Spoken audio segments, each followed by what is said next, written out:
Di video kali ini, saya akan membagikan tentang hal-hal yang wajib kita abaikan dalam hidup.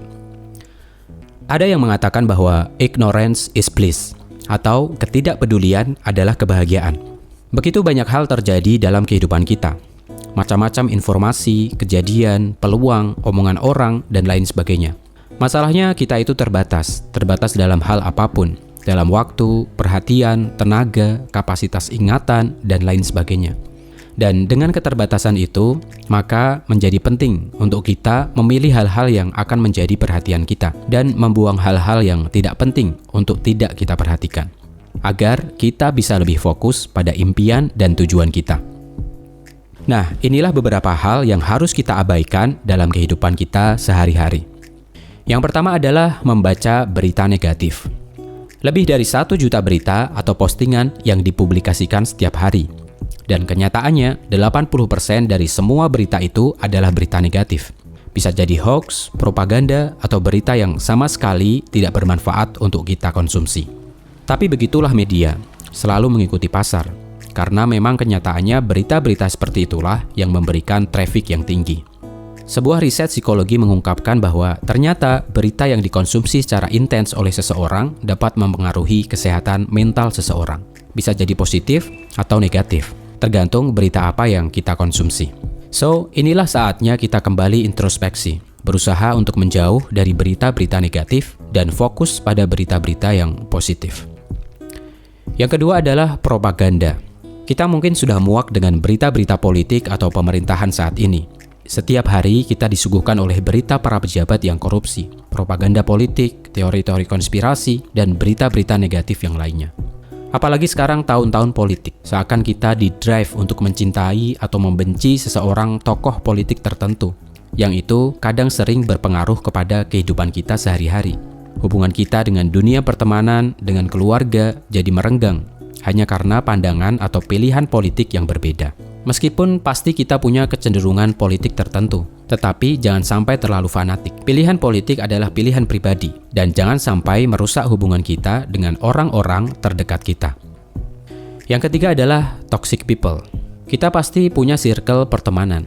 Mungkin salah satu di antara mereka adalah toxic people. Ada kan teman yang sukanya ngegibahin orang, atau teman yang selalu curhat ngeluh dengan masalah-masalah yang sepele, atau teman yang suka pamer, atau teman yang nggak pernah bisa bersyukur.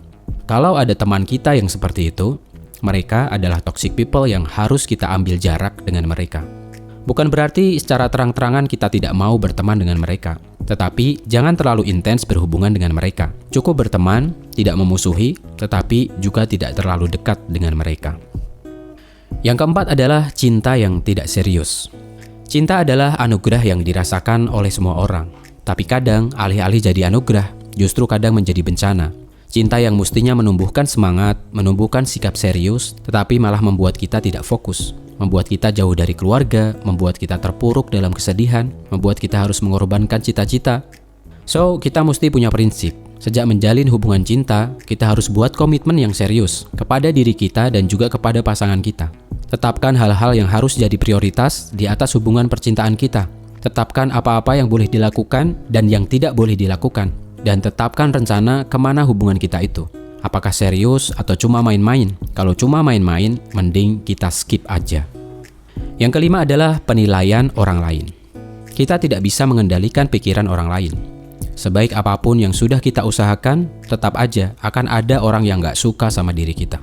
Dan begitu juga sebaliknya.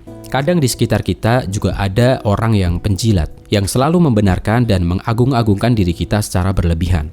Keduanya sama-sama nggak sehat untuk diri kita.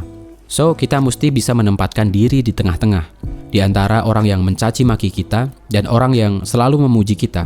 Kita harus bisa objektif menilai apa yang dikatakan orang lain terhadap diri kita. Jangan lemah ketika kita dicaci maki, dan juga jangan terlena ketika kita dipuji orang lain. Yang keenam adalah urusan orang lain. Penyakit kebanyakan orang adalah suka mengurusi urusan orang lain yang tidak ada hubungannya dengan mereka. Menggosipkan orang yang sedang ada masalah, ikut nimbrung dalam permasalahan orang lain. So, kalau memang gak ada hubungannya dengan diri kita, ngapain kita ngurusin orang lain? Kecuali kalau memang kita diminta untuk membantu. Yang ketujuh adalah ketakutan akan masa depan. Saat saya lulus SMA, Saya mengalami kesedihan yang luar biasa. Saya ketipu dengan jumlah yang lumayan besar, dan pada saat yang sama saya juga gagal masuk jurusan kuliah yang saya idam-idamkan. Saya sempat terpuruk dan takut akan masa depan. Tapi ternyata 10 tahun setelah masa itu, ternyata saya baik-baik saja, tidak seperti yang saya bayangkan pada saat itu. Kalau saya bisa kembali ke masa lalu, saya akan katakan kepada diri saya di masa lalu itu, tenang, gak usah sedih, gak usah nangis berlebihan, masa depan kamu baik-baik saja kok. Yang kedelapan adalah mengejar kesempurnaan. Jika semua hal di dunia ini terbatas, maka tidak ada satupun yang sempurna.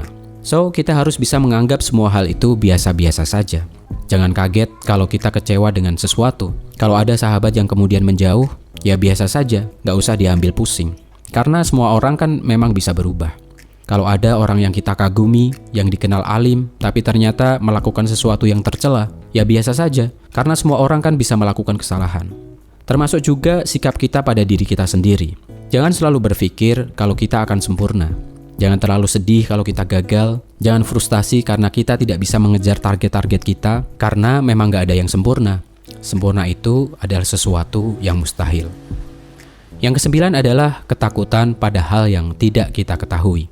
Banyak orang takut berencana dan melangkah karena terlalu memikirkan resiko yang sebenarnya tidak dia ketahui. Takut akan bayangan yang sebenarnya mereka buat-buat sendiri. Pada kenyataannya hampir semua orang itu merasa tidak mampu, merasa kecil ketika dihadapkan pada peluang-peluang baru. So, lakukan saja gitu. Pada akhirnya, kita akan sadar setelah melakukan bahwa ketakutan yang kita bayangkan itu ternyata tidak terbukti. Yang kesembilan adalah hal-hal yang tidak bisa kita kontrol. Kita harus belajar untuk menerima apa-apa yang sudah ditakdirkan dengan diri kita. Barangkali mungkin hidung kita pesek, tubuh kita pendek, atau kita punya cacat di tubuh kita. Itu semua adalah hal-hal yang tidak perlu jadi alasan untuk menjadi sedih, menjadi malu, atau membuat kita tidak percaya diri. Terima dan syukuri apa yang ada, itu adalah anugerah, tetap jalani hidup ini, melakukan yang terbaik. Itu kata The Massive. Yang ke-11 adalah iklan. Ya, iklan. Pada dasarnya iklan adalah propaganda dari sebuah produsen untuk memaksa kita mengenal dan kemudian membeli produk atau jasa yang mereka jual. So, kita mesti skip sebanyak-banyaknya iklan agar nafsu kita tidak mudah tergoda dan tetap fokus pada hal-hal yang benar-benar kita butuhkan. Nah, itulah setidaknya 11 hal yang mesti kita skip atau tidak kita pedulikan dalam kehidupan kita sehari-hari. Semoga hidup kita lebih efektif dan lebih efisien, fokus kita tetap terjaga, tidak banyak membuang waktu untuk hal-hal yang tidak penting, dan semoga teman-teman semua segera bisa mewujudkan apa-apa yang menjadi impian teman-teman semua. Tetap sehat, tetap semangat. Jika kalian suka dengan video ini, like dan subscribe untuk mendapatkan informasi menarik dan lainnya. Untuk mendapatkan informasi menarik yang lainnya.